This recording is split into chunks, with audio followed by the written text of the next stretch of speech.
In other news, whooping cough still spreading across the Northwest with especially high numbers in North Idaho. Our reporter Regan Gallo spoke with health leaders across the region to better understand what steps people need to take.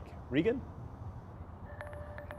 Yeah, well, this week Spokane officials said that they confirmed an outbreak in the county, and I also talked to officials across the Northwest, and they say the spike in cases is not isolated.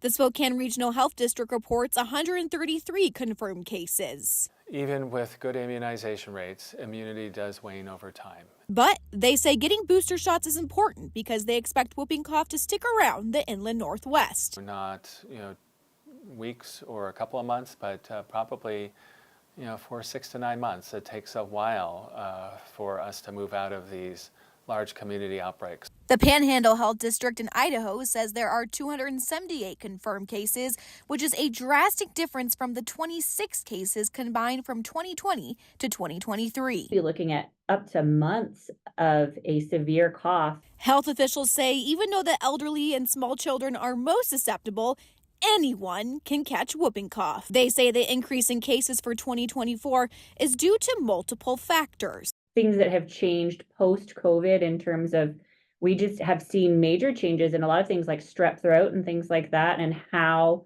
those are spreading in the population and just patterns that we've never seen before. Grant County Health District also reports 24 cases since June. They say before the outbreak, there were no reported cases since 2019. Because when it's colder outside, we're spending more time indoors. We're having these gatherings for the holidays, and that's how these illnesses start to spread.